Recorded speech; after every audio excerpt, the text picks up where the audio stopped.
All right, welcome back to the show. It's Friday. It's our last guest of the day, our last guest of the week. An old friend of mine. I haven't seen him in quite a while, though, but it's good to see you again, Kaela. Kaela Mulenga is here. And Kaela, I think the last time we were really hanging out was at the... it was a celebration of Zambian independence, and we were the lucky ones who won the big tapestry, and everybody was freaking out because not everybody could be so lucky. They said it was They fixed. thought it was rigged. I was just going to say that. Do you remember that? Everybody was saying it's been rigged. But Kaela, they thought that that thing was really... yeah, that was fun. Oh, Good times. Yeah. Good times. But you came here to talk to us about an amazing project that you are doing. Yes, the project concerning assisting street kids is very important project. So tell us how you got involved, because I know you just recently got back from Zambia, and what happened on that trip that prompted you to get involved in this project? What happened was that about 10 years ago, there was an organization which was started in Zambia and based in Mufulira, people in distress. And the guy who started the organization before he died, he was supporting half a dozen kids. Half a dozen kids. Yeah, half a dozen. He was using to start with his own resources. But then afterwards he raised a bit of money. But this gentleman unfortunately died. Yeah. And when he died, there was nobody to continue his work, what he has been doing. So this time when I went home, a lot of people, came to me and they said that because I was on his board before he died, before the organization died. Right. And so they were pressurizing me that, if I can look into the idea of reviving the organization with an objective of trying to assist the street kids, because the problem of the street kids now it's become very, very, very bad. It's like worse than ever? It's worse than ever, yes. Are we talking about the capital or all over Zambia?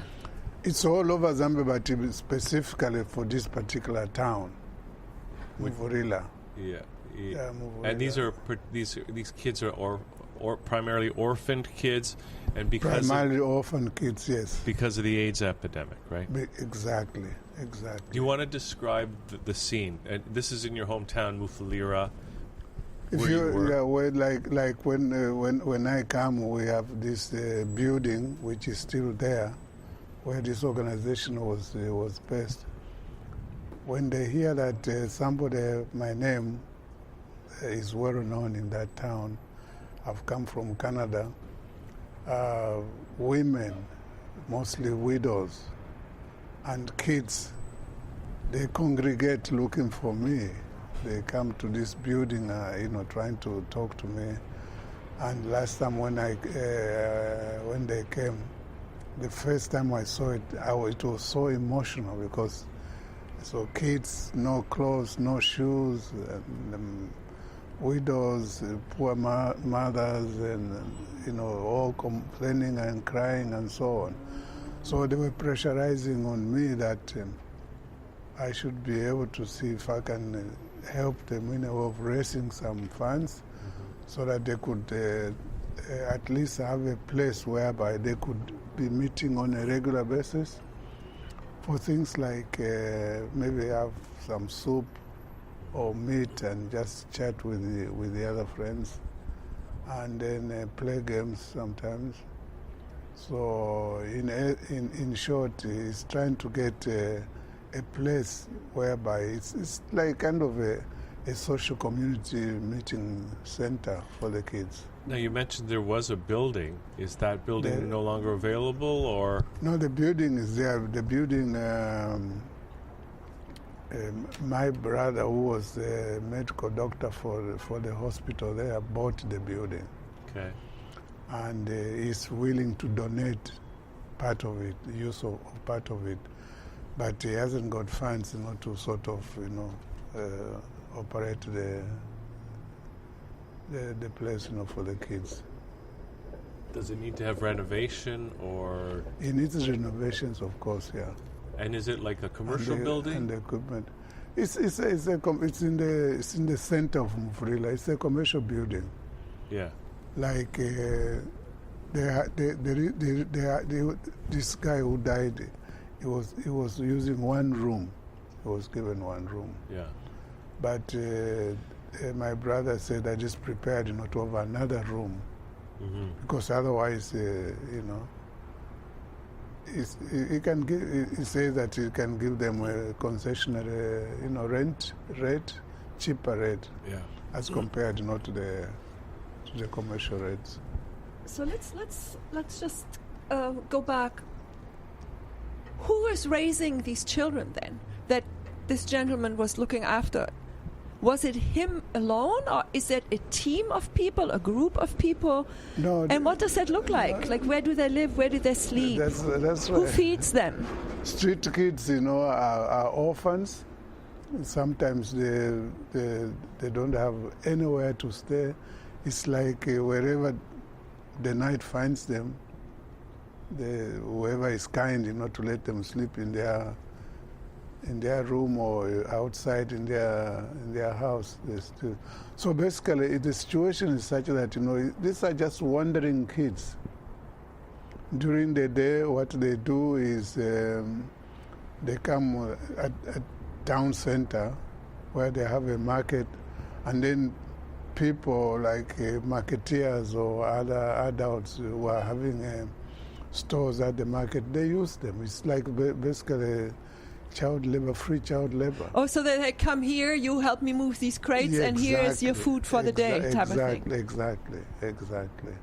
Because most of these kids, they don't have parents.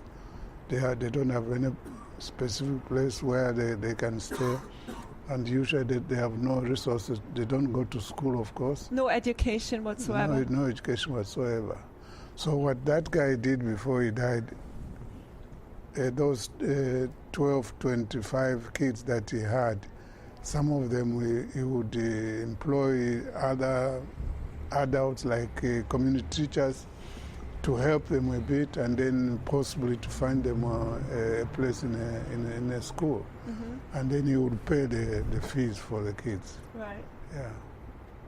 But now that the guy, when he died for about now 10 years, close to 10 years, he died in 2005. Nearly 10 years. These kids, they have nowhere. Now, Kaela, it's, part of what I'm thinking is there's so many people all around the world, and here we're just talking about one city in Zambia, right? And all the cities have the same problem. And there's other countries where they have that problem. And in Canada, we have our own problems here. Right. It's almost like, we'd love to help everybody. And actually, we do want to help everybody, right? So I'm thinking, I want to just think creatively with you for a minute. Instead of just giving some fish, maybe let's think a little bit about how we can teach people to fish in this instance, if I can use that metaphor. And I know you, as in your professional career, you're a professor of economics. Is there an economic solution to this, or are there other solutions, medical, political solutions that you can see that can address this problem in the long run? Well, what I see is that, as you say, if you want to teach someone, how to fish, if you want to help them, So these kids, the best we can hope for them is, as I say,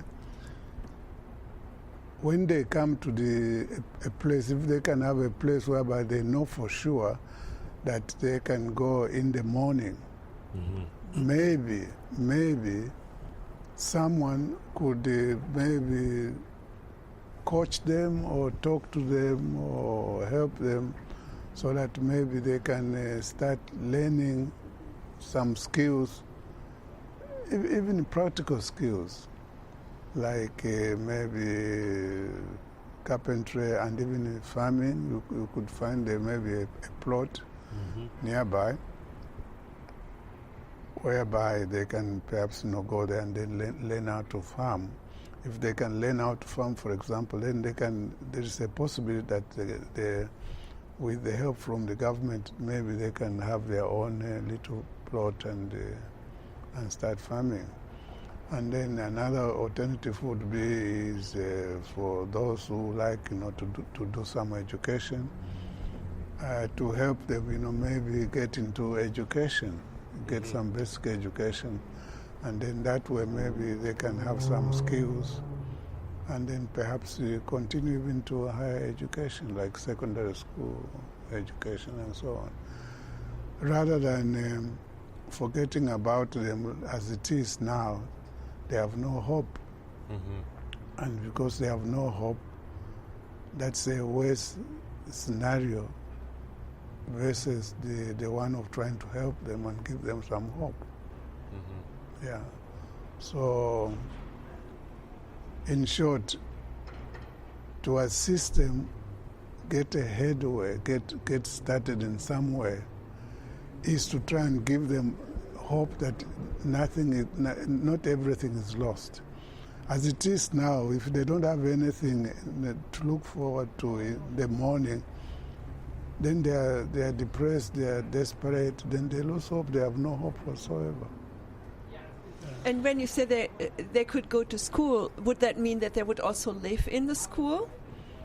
Would there be schools where there would be shelters for them for the night as well, and maybe a warm meal at dinner time? Yeah, if there is someone who can pay them for education, and for sure that they are guaranteed not good education, usually they have like the Catholic Church, they do provide some shelters. But they don't want to provide a shelter for just the kids to live there. But if they know that the kid has got a possibility to go to school, there is a Catholic church. I talked to the pastor there, said that they have some shelters which they can assist in a little way to have these kids, those who are admitted to go to school.